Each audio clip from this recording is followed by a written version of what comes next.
an organization, the Prosperity Project, to drop this show as an ode to all things student loan debt, predatory lending, and leading the crusade to stop the madness. So, a bit about myself. I am an entrepreneur and the co founder president of the Prosperity Project, which is a nonprofit organization slash social enterprise leading said crusade to stop predatory lending in its tracks and its impacts on vulnerable communities. So we began our work in June of 2020, and we initially started with our flagship program, the 35 to Free Initiative, which helps Black women overcome predatory lending and being debt constrained, and also trains them on financial empowerment and career development resources. So as our work has grown and blossomed, we've built more of an audience, built more capacity, and become far more knowledgeable on how to reset the culture and take a stand against this issue that, as you might be seeing, is impacting more and more lives literally by the day. So, with this new show, we are excited to be able to give ourselves more of a microphone and also pass the mic to others who are knowledgeable on this issue, who have been doing work in this space, who are also fellow members of our crusade and blazing the trails ahead to make a more equitable future for all. So we want to, before we get started and get into today's conversation, which is going to be a great one, I wanted to dedicate the entire SLAM month, Student Loan Awareness Month, which is October, as well as this premiere episode of UnDEBTfeated, to Jessica Madison. So if you're following the Prosperity Project, you might have seen that we posted yesterday about this really heartbreaking story. Jessica Madison is a young woman who very, very tragically lost her life because of student loan debt. And because the story has so many more details, I want to just quickly share a clip just to share with you all, the extent of what happened to her, why we're so focused on addressing this evil and making sure that no one else has a similar outlook. So without further ado,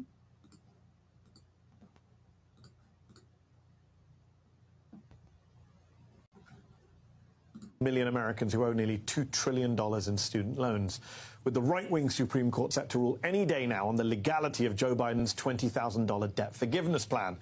Meanwhile, a majority in the Senate, including 2 Democrats and former pretend Democrat Kyrsten Sinema, voted last week to block the Biden plan in a bill that Joe Biden had to veto on Wednesday. And whether or not the original Biden forgiveness plan survives, we know student loan payments will come due again at the end of the summer, for the first time since Donald Trump halted them at the start of the pandemic 3 years ago. But what does that really mean for those borrowers? So much of the student loan debate has revolved around numbers and moral hazards. Far less is said about how and why student loans are such a burden for even some of the hardest working Americans. Like Jessica Madison, a Florida native who in her late 20s decided to improve her life by pursuing an education and a career as a paralegal. Jessica's story should have been one of the easiest cases of debt forgiveness. Instead, as many outlets would eventually report, she suffered through a Kafkaesque nightmare of forced poverty and worse, imposed by grifters, creditors, and the Department of Education. In 2005, Jessica enrolled in a paralegal program at for-profit Everest College, which steered her into $21,000 in student loans. She wasn't alone. Everest offered flexibility and jobs, and their advertising was all over TV. I wasn't really doing much. It was just work. Work just to pay bills. I wanted a career. I wanted a better future. I needed a change. And I said, you know what? Enough is enough, so I decided to come to Everest. Everest. I went to Everest. If they did it, you can do it. Pick up the phone and start on the road to a better life. On campus, online, or both. Call Everest now. 1-800-979-2285. Everest, for life. For life was right. When Jessica graduated, she spent 3 years trying in vain to get the job she trained for, but no one hired her, or most other Everest grads. In fact, according to a suit filed by California against Everest's parent company, the for-profit Corinthian Colleges, the school advertised job placement statistics that were untrue, misleading, or both.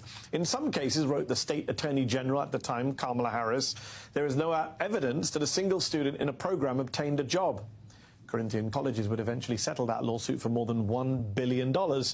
But that settlement doesn't reverse the real-world damage suffered by borrowers like Jessica Madison.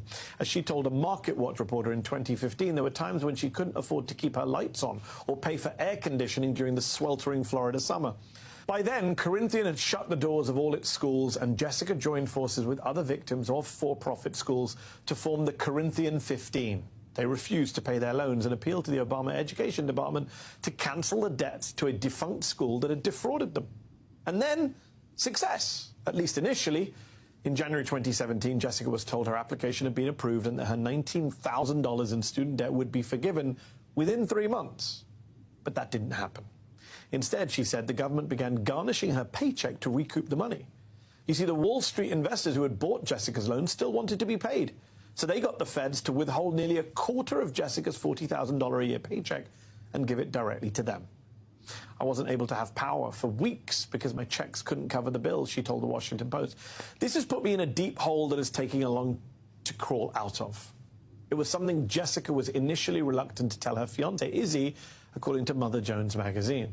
In fact, Jessica kept putting off marriage to the woman she loved because she didn't want her debt burden, to be theirs. Jessica couldn't get back the money that had already been wrongly taken from her, even when their car was repossessed and they were evicted, even when they had to go without seizure medicine for their dog, Pikachu, and even when Jessica declined health insurance through her work and skipped doctor's checkups to cut her expenses. One person could have stopped this, the education secretary. But by that time, the position was held by Trump donor Betsy DeVos, a billionaire with no experience who openly, eagerly sided with the lenders against the students. To the point that when DeVos had to sign off on other borrower claims that had been approved by the Obama administration, she would add 3 words below her signature, with extreme displeasure. Those words came back to haunt her, kinda, when she was questioned in a 2019 hearing by Congresswoman Frederica Wilson of Florida. I want to tell you a story about a borrower from Florida named Jessica Madison that gives me extreme displeasure. The Congresswoman then confronted DeVos with Jessica Madison's debt, the wage garnishment, and their ultimate consequences. Do they get all of their money back that was taken from them? It depends on the various claims. Because of these wage garnishments, Ms. Madison could not afford to see a doctor to address the intense pain she was experiencing. When she finally did go to the hospital, she was diagnosed with cancer. In October of this year, she passed away. It's true. As Mother Jones put it in recounting Jessica's story last month, she was so consumed with making her debt go away, working long hours, and skimping on doctor appointments that she missed the cancer that would ultimately kill her. In the weeks before she passed, at 42, Jessica wrote a living will. I have literally no wealth to divide up, she wrote. If you would like my debts, feel free, but I wouldn't wish that on anyone. In fact, Jessica Madison left us much more. As one of the Debt Collective's co-founders told us this week, we have come as far as we have come and moved mountains because of people like Jessica. Her activism ultimately helped push the Biden administration to forgive all the debt of all the students who attended those fraudulent colleges. And it laid the groundwork for Biden's across-the-board student loan forgiveness plan, the one whose fate will be decided by the Supreme Court this month. That decision on partial forgiveness is what the media is focusing on right now.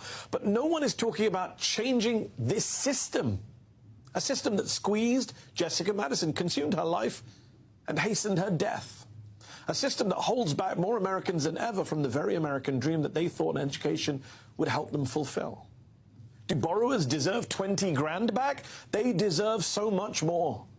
We all deserve to live in a country where education isn't merely a commodity, and students shouldn't merely be ATMs for loan investors.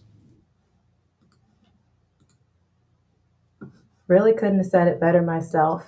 So the reason why this issue sticks out so much to me is because my story, well, I'm very fortunate, obviously, that it didn't have the same tragic ending, was equally as brutal in terms of financial hardship. So 6 years ago, I came out of undergrad owing $100,000 in student debt principal.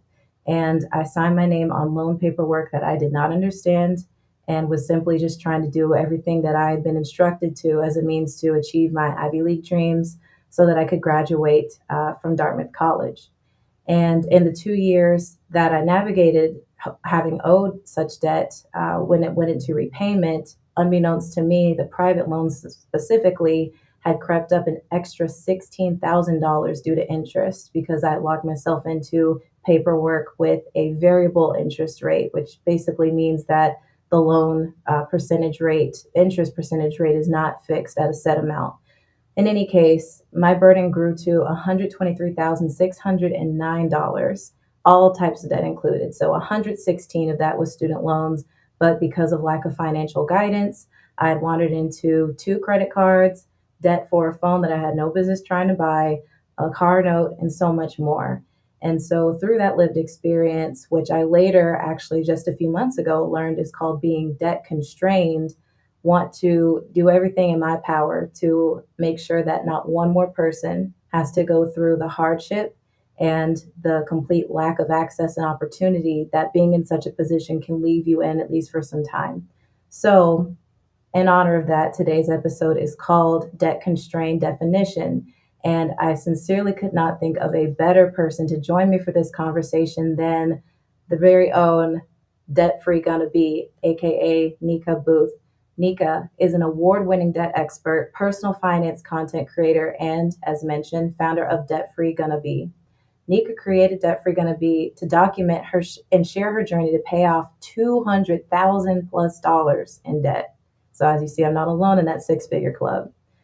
Now she's debt free and teaches others how to better manage their money and pay off debt without sacrificing fun. Nika delivers personal finance education in a way that is easily understood, relatable, and judgment free. In 2021, she won the Plutus Award for Best Debt Freedom Content, and her work has been featured on Business Insider, New York Times, Next Advisor, Time, CNN Audio, CNBC, so much more. And as of today, UnDEBTfeated. So without further ado, so excited to welcome Nika. Oh my goodness. Thank you so much for having me, and congratulations on launching UnDEBTfeated. Oh my gosh, it's the moment of a lifetime. It really feels like everything just led up to this moment and is all fallen into place to make it possible. And I'm just so grateful to Yaneli, who will be with us in a few weeks. Shout out, Miss Be Nice. Helpful, Love her. Yes, connecting us at that event in Atlanta. absolutely. So that Yeah, way we could hit it off, and it just was a perfect shoe in for bringing you on to open us up. So, obviously, with today's episode being just setting the groundwork, we're going to talk about what it means to be debt constrained because yeah, I want to share with our viewers that, there's having debt and then there is debt having a death grip on you, right? absolutely. Yeah, There's so many levels to this. I think you and I have lived a very extreme level. Jessica Madison lived it to the worst level. yeah. So let's talk about it. What does debt constrained mean to you? Debt constraint means not being able to sleep at night, having so much debt that it absolutely consumes you day to day. In my own journey with my debt, I remember being depressed, barely wanting to get up out of bed because it's just this thing. My debt was this thing that woke up with me, was sitting in the corner, in my bedroom, waiting for me to wake up, and it followed me everywhere I went, and it was heavy. It impacted my relationship with people. I wasn't honest about the debt that I was in and what the impact it was having on me. Mhm. I There were times where I came close to losing my job because I was having trouble being attentive and showing up. Because even though I was working, it's like, what's the point if it's not enough or I'm unable to tackle this mountain of debt that I have? And I have a similar student loan story like where I'm in six-figure student loan debt. And no matter how much I'm paying, the balance just keeps growing. And debt constraint is defeating. It gives you this feeling of you're going to die with this. And unfortunately, Jessica did. And there are other Jessicas out there. And that's the unfortunate thing. Mhm. And people at risk of becoming Jessica's, right? Absolutely. And Yeah. and I'm curious because I know a lot in my situation, a lot of people who I've done a lot of therapy to get to this place of healing and be like, I know you didn't mean any harm. However, harm was done. And so for me there until I reached that point of forgiveness though, I had a bone to pick with a lot of the trusted adults in my life because I'm seeing the potential to go down that worst case route and I'm thinking, I don't know too much about finance, but my gut tells me that signing up blindly for another $50,000, $75,000 a year without any surefire plan of how I'm going to pay that back or guaranteed income once I graduate just sounds like a bad idea. So, in your experience, was it like people sort of enabled you or pushed you down that path and they just said, "Oh, it's a degree and it'll pay for itself," or how did that play out for you? You already know that's exactly how it went. Student loan debt was the good debt, quote unquote. Mhm. It was the debt that didn't matter, how much of it you had, as long as you pursued a degree and obtained it. It wasn't going to stop you from doing all the other things in life, which we now know is not true at all. Mhm. And I felt, in addition to like familial pressure, like, oh, you're going to be the first college graduate in the family, and was. I also felt the pressure from my peers, everyone that I engage with on a day-to-day basis, the people that were in my classes, they all had plans. They had plans to go to school, but we're not all telling the same story, or we were not all telling the same story. A Mhm. lot of them had enough scholarships to help supplement, or they had their parents who had saved money for them, because they also came from homes in which money was a topic of discussion. I didn't have that story. I didn't have those discussions happening in my home. I didn't have a fund saved up for me. It was just, you're going to go to college, you're going to make us proud, but we can't help you pay for it. And Mhm. so the only option I had was to take on student loans.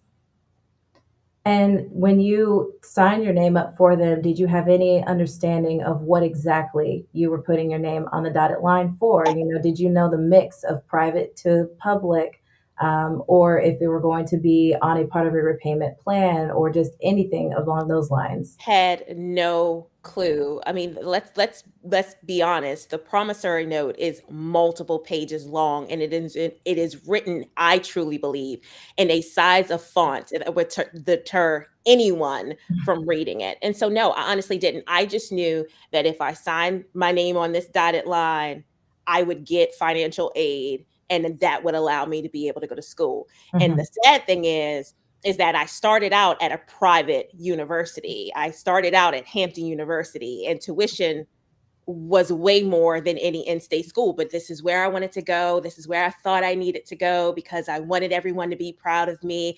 I was going to study biology and be pre-med. And yeah, I just knew I needed money, but I had no idea. And I'm lucky, I mean, lucky, Bri, that those loans did not have variable interest rates. I just Mm. happened to, but it's not because I knew the difference. It's not because I completely understood the aid that I was getting. It was just how things worked out. And I feel like that fate, like good fortune, like that's just something that is so precarious. Yeah. And that's why it just gives me so much pause when I see the next generation, because at this point, 3.5 years into the nonprofit game, but having had my alerts and my sensory, or what is it, spidey senses on about this issue since I got into it 10 years ago, right? Yeah. It's a decade has passed since I first got in bed with lenders, right, Yeah. at 18. And and having been so privy to all the different types of horror stories and friends of mine and just the sacrifices and seeing debt constraints play out, Yeah. um, it's really alarming for me when I see people just only focus on just the positives and just like the prestige or the virtue signaling, right? Or feeling like they're worried about the wrong things. So I'm curious if, in your experience too, you've had any sort of like kind of toe to toe conversations with adults or authority figures who are basically trying to just strong arm their kid, like, you're going to get, like you said, get an education, make this family proud, you're not going to embarrass us. Because I've been that person. I've been that snag in the fabric with my family. Hmm. My younger brother, I mean, he's so gifted in so many respects. He's athletic, very witty, hilarious. I think he has a very promising future as maybe a sports analyst or in golf, something along those lines. But I knew academia wasn't his jam. And I remember after he dropped out, he attended Morehouse for a year and then left. And I was the one person who was not telling him by any means go back. I was like, well, you know, I think there's another path out there for you in that case. So just where are you in terms of those sorts of conversations with the people in your life or who come to you for help, through your platform? Yeah, I was very much anti student loans and still am to an extent, but as you know, um, oftentimes that is the thing that bridges the gap in access, right? We know that college tuition costs have risen. What is it, like over 100% in like the Mhm. last decade or two, with no checks and balances. 795% It's federally. absolutely ridiculous, and the Mhm. government just keeps saying, "Oh, okay, well, we'll lend you more, we'll lend you more," instead of, you know, placing a stopgap like, "Hey, this is too much. You're being greedy now." Like, this is beyond greed, right? But I also what I do, with both family and anyone who comes for help because they have children that will be entering college, or are in college, I'm empowering them to seek aid elsewhere, right? Mm.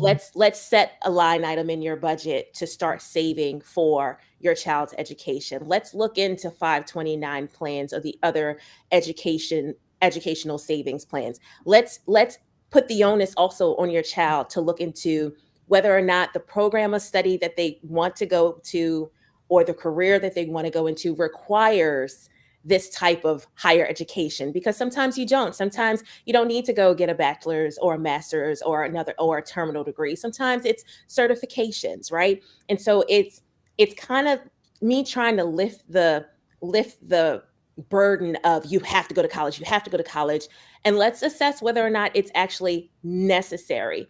And Yes. if it is, then let's exhaust these options first before we just say student loans will pay for it, because as we know, yes, while the Biden administration is trying to, push forward with this cancellation of student loan debt, it's not all of it, and nor is it going to correct the root cause, which is the cost of higher education, right? And so while a lot of people are excited about it, it's not the answer. And so until as we advocate for systemic changes, we also need to do our best to kind of manage what we take on as far as student loan debt, because those interest rates are still predatory. No one's still reading that promissory note, right? We're still graduating with a bill in our hand along with a diploma with no real guarantee of being able to pay it off. And so I empower anyone who's listening, if you're in school, if you have children who are going to be going to school or want to, let's assess whether it's necessary and let's look at all of the options and make student loans the last resort.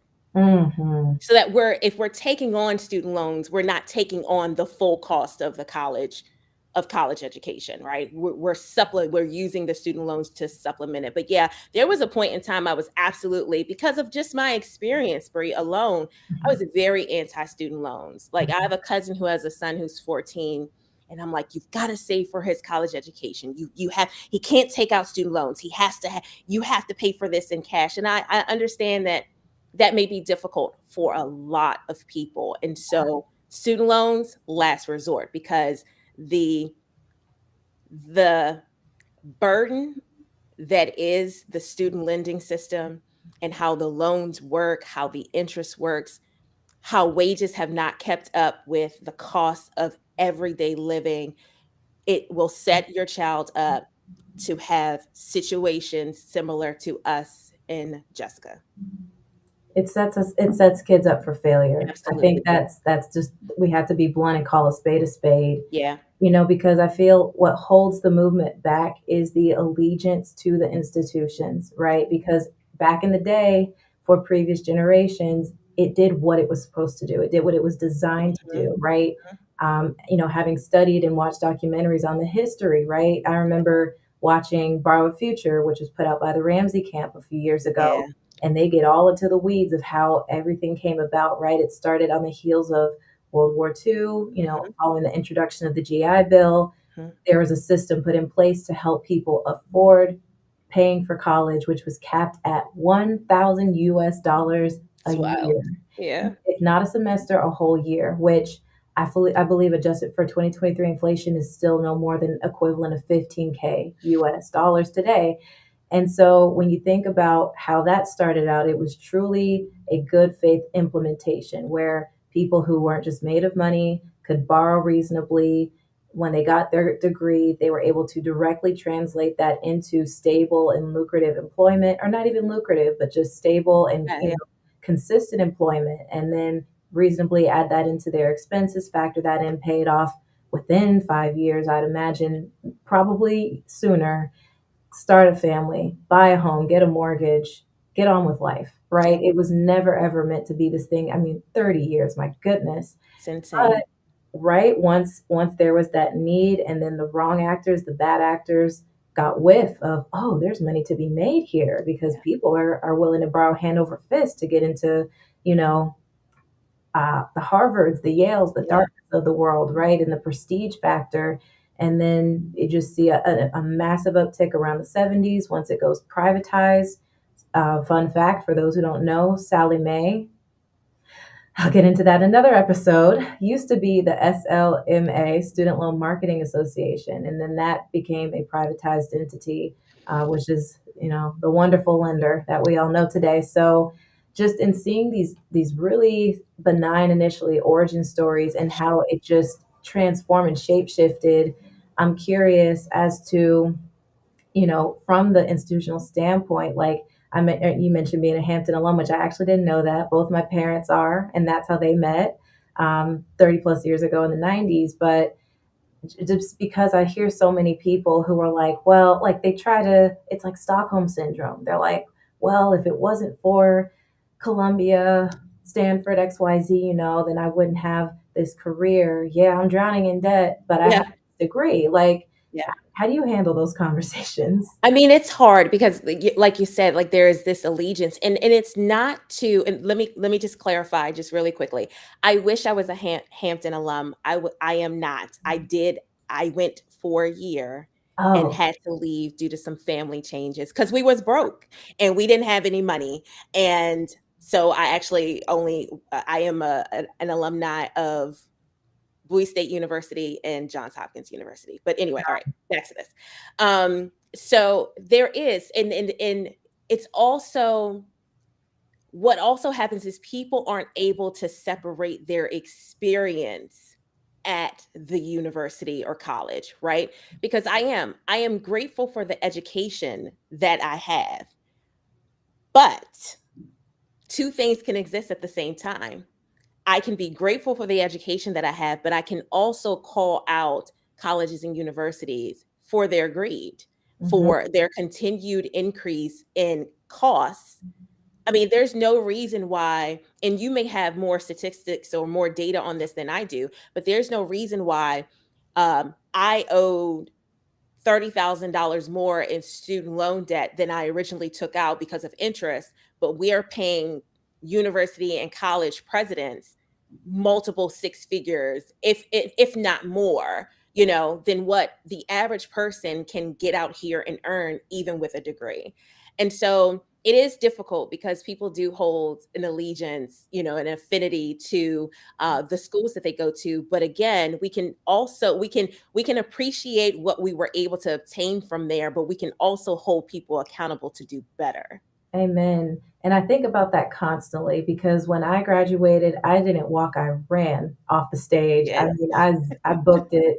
I was so ready to be done, wash my hands of Dartmouth and everything big green in Hanover and the state of New Hampshire. I was like, goodbye, back to Atlanta. Never going to see or hear from me again. Y'all have done enough to me.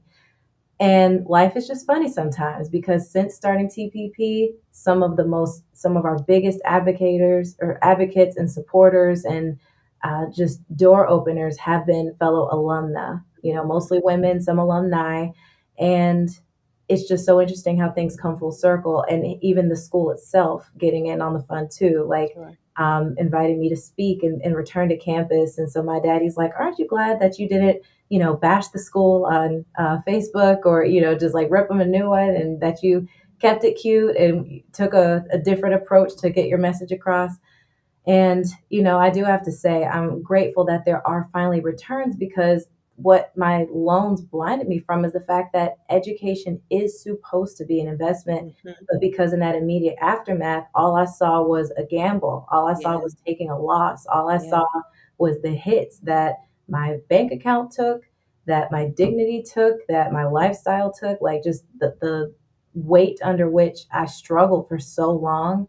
I just really thought that it was a waste. yeah. So I'm really glad that things have come full circle, but I never have stopped asking the question of why did Dartmouth put me and so many other students in this position to begin with, right?